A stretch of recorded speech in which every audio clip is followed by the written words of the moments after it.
My name is Sanjana Pardesi, and our today's topic is SN1 and SN2 reactions. So let's start with some basics.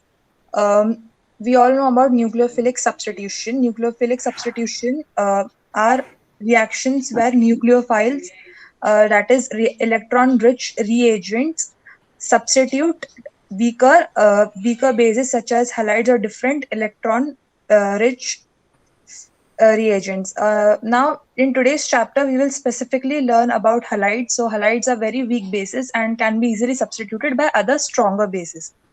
The general form of the nucleophilic substitution reaction, which is given down there, you can read. It is Rx. X is a halide group, and Z. Z can be any stronger base or nucleophilic reagent, which will give an Rz. It will substitute the halide ion. These are the very common nucleophilic substitution reactions that takes place in alkyl halides. So you can see that the halide group can be replaced by OH or hydroxide ion to yield alcohol. And similarly, many reactions are there. There is nitrile, there is ester, there is primary, secondary, tertiary amines, etc. Now, nucleophilic substitution is particularly divided into two parts, that is SN2 and SN1. We'll start with SN2 because compared to SN1, it is easier to understand. The full form of SN2 is nucleophilic bimolecular substitution reaction. Now, this reaction takes place, reaction between methyl bromide and hydroxide ion to yield methanol follows second order kinetics. Now, kinetics, the order of the kinetics depends upon how many reactants are important for the reaction to take place. In SN2 reaction, second order kinetics takes place because the rate of the reaction depends on both the reactants. You can see down there, CH3Br plus OH minus will give CH3OH plus Br minus, and the rate is K. K is the rate constant. So CH3Br and OH minus, both of the concentration will affect the rate of this reaction. Now OH minus, what OH minus does is that it will attack from the backside. Now backside is something like it will attack from a location that is not very near to Br. It will attack very far away from the bromide ion. And the shape of this molecule, the shape of this alkyl halide is such that the hydrogen bonds are on one plane and the bromine bond is on a different plane. So it will attack closer to the hydrogen bonds, as you can see, and the complete inversion of the configuration will take place. Now let us dive a little more deeper details of SN2 reaction. Now this is the kinetics. So you can see that the transition state, as the reaction attains the transition state, the energy will go on increasing up till the transition state, and then we'll have OH minus, that is our stronger nucleophile on one side that is trying to make a bond, and Br minus that is trying to break the bond. So that is our transition state. And partial bonds are present and partial charges are present. No complete charges are present. A partial negative charge on hydroxide and a partial negative charge on the bromine. And as the reaction progresses, as hydroxide will make its bond, so the bromine will get separated, the energy of this whole molecule will start decreasing and the product will be stable. The stereochemistry is such that a reaction yields a product whose configuration is opposite to that of reactant. Now we could see that when OH minus was reacting, the hydrogen bonds were on one side of the plane, were on the left side, and when the reaction progressed completely, the hydrogen bonds or all the different atoms, they resulted on a different side of the plane. So what happens here is the backside attack takes place, that is very far away from the bromide ion. As hydroxide ion becomes attached to carbon, the hydrogen bonds turn inside out, which means they go to the opposite plane, and the hydroxide will be on one side and the hydrogen bonds will be on the opposite side of the original plane.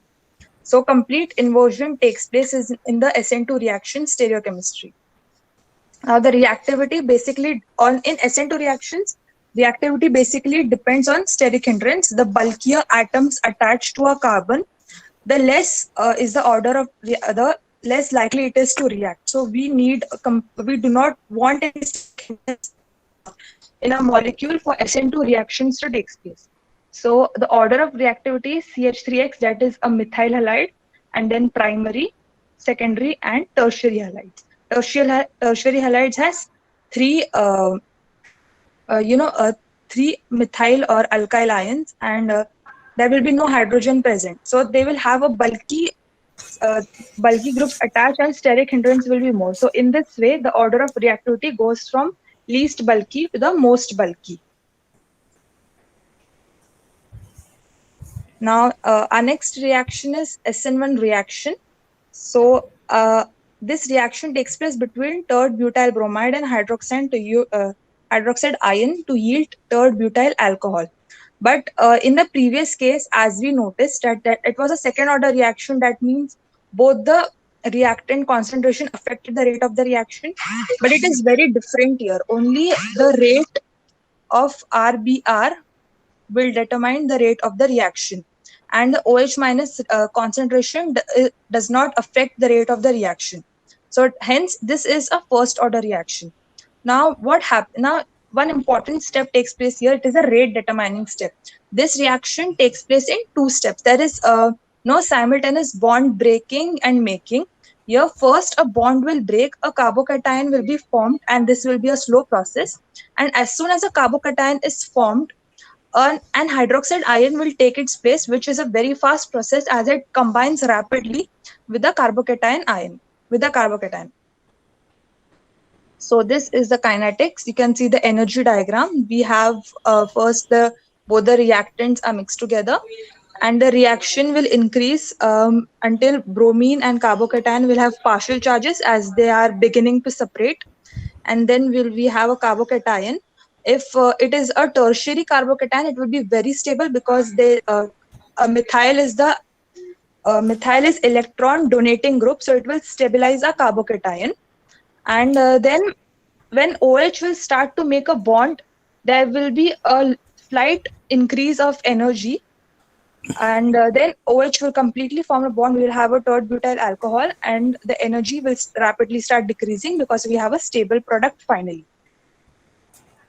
Now, this stereochemistry, how this takes place, as we saw in the previous reaction, that the turning inside out of the hydrogen atom took place, but it is not the case here because a carbocation is formed, so the shape of the molecule will be as you can see in the first molecule in the picture that is shown. Two of the bonds are above and one bond is below.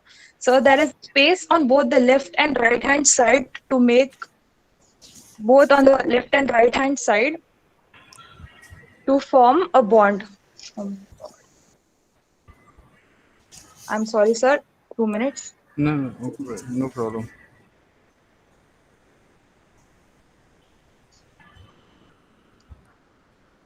Yeah, so you can see that both the front and back side of the reaction, front and back side of the molecule are open for the attack to take place. And hence, as in SN2, there was only a backside attack. In SN1, both backside and front side attack can take place. And hence, we will have two types of products. That is, one is an inverted product if the backside attack will take place.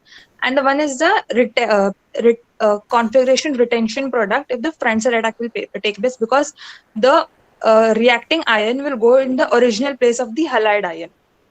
Now, basically, we can think that inverted and retented products will be both of the same concentration, but most of the time it does not happen, because it has been found that when the halide ion breaks its bond, the hydroxide ion rapidly tries to make a bond, and it happens so fast that the halide ion has not completely left its place.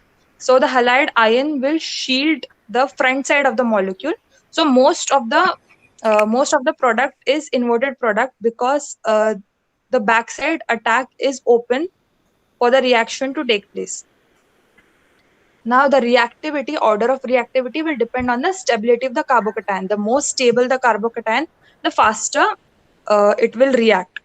Now, in this way, benzyl and allyl, I'm sorry, it is supposed to be allyl there. Benzyl and allyl will be the most reactive, and in that order, we have tertiary, secondary, primary, and at the end, methyl. So thank you, everyone. Okay, very nice.